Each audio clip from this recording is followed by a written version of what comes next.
Coat your tube in baby powder before you install it. A tire can actually spin on the rim and mess up your valve stem. This will prevent it. Carry your stand with no hands, pop your Kickstarter out, throw it on, or if you have no Kickstarter, just put it on your foot peg. If you forgot a stand, use a tie down attached to your truck or your trailer. Super easy way to get grips off, use compressed air. Master link removal and install with a screwdriver and hammer. A couple quick pops, the master link will pop right off. The screwdriver is also handy to pry the remainder of the master link off. Installation, just the opposite, set the clip, and then one quick hit and you should be on. You can also use a needle nose to remove, as well as install the master link.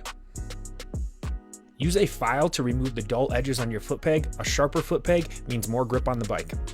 Attach a zip tie to a fork leg. It's important to measure the amount of distance that your forks are traveling so you can understand if you're in the correct spring rate or have the correct clicker settings. As you ride, the zip tie will move down, letting you know how much your fork's actually compressed. Here's a quick fix to any type of crack or break in any plastic on your dirt bike. Grab a rag and cleaner, make sure to clean off and free the area from any dirt, and grab baking soda and super glue. Now while holding the broken plastic together, apply some super glue directly over the crack, and then immediately throw some baking soda on top of it and just blow it off or shake it off, and it will instantly form a bond. I do this on both sides, and it brings your drying time down to basically just a few seconds, and it forms a rock solid bond through the magic of science. Put a little air in your tube, just enough to hang over your finger like this, and it'll help prevent pinching during installation. Axle nuts can be very tight and require a breaker bar or something to loosen. Just use your leg. It's much stronger on your arm and it works extremely effectively.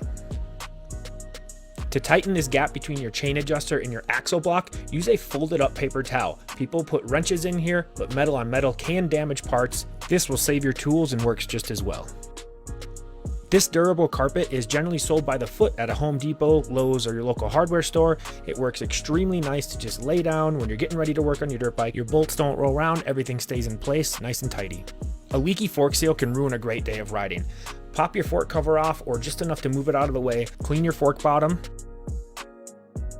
Then with just a regular business card, go ahead and slide it up in between your fork and the seals to hopefully free any debris that will be causing the leak. To go one step further, pop your dust seal off. You can see the fork oil coming out. Clean off the excess fork oil. Then make a small ring of grease just under the fork seal. This is not meant to be a permanent fix. This is only a temporary, you want to finish out your day of riding type fix. Grab the front brake, compress the grease down into the seal, then go ahead and clean off the additional grease, pop your dust seal back on, and you are ready to finish out your day of riding. Stinky boots, you know who you are. Use dryer sheets to store inside your boots between days of riding to help with smell. If you have graphics or a sticker that's peeling off, peel it back just enough to expose the clean part of the adhesive. Cut the dirty part off, stick it down. This will prevent more dirt from getting under there.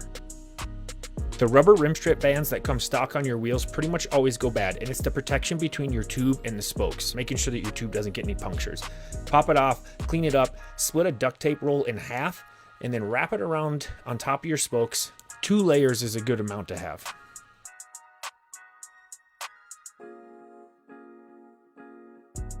When you're done, make sure that you push all the tape down on your spokes so it stays in place. Then locate your rim lock and your valve stem holes and just take a razor and cut those out. Your foot peg can act as an efficient tool holder and help speed up the process of working on your bike. Spraying WD-40 or some type of lubricant on a muddy ride day can help the mud prevent from sticking under your fenders, adding all that weight to your bike. Another rainy day or mud ride hack is grab an old goggle lens, tape it to the end of your visor. This will extend the visor, allowing you to tilt your head down just slightly and keep debris or rain from hitting you directly in the face. This will help you alleviate the mistake from accidentally pulling all of your tear-offs on the first lap. Put the first tear-off onto the throttle side, loop it under, second tear-off, still going to loop it under onto the opposite side, and your third tear-off is going to be the normal long way onto the correct side. Now you have your first pull, your second pull, and your third pull. A quick fix for a radiator leak is to use ground black pepper, pour it directly inside your radiator to stop the leak. Your bike, when hot, will smell like pepper. Use a pliers as an extension to get that initial first turn on any type of small Allen bolts. If you forgot your plug when washing your bike, use duct tape, it works just as well.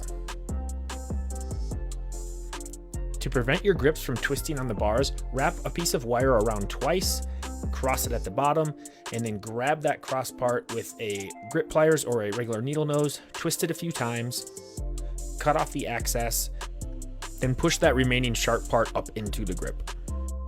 2 wires should be enough. To get the remaining adhesive residue from a sticker you took off, just use duct tape. Pat it up and down and it should grab most of it. If the adhesive is too strong, a razor blade works well. Secure your sprocket bolts best by using thread lock on the threads as well as the head of the bolt.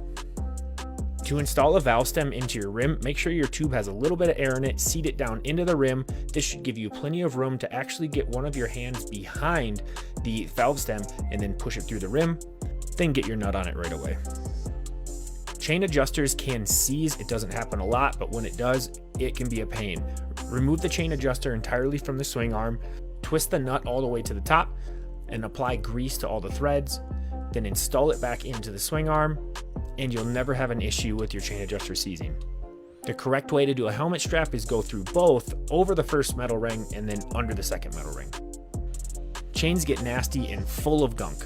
To clean it thoroughly, use Simple Green concentrate, water, in a bucket, shake it all around, leave it overnight or a day, scrub it, use water to clean it, use compressed air to dry it, and then rub it down with WD-40, and you'll have a nice, clean, working chain. When installing a goggle lens, start on each end. Then go ahead and click those in, then install the bottom and the top.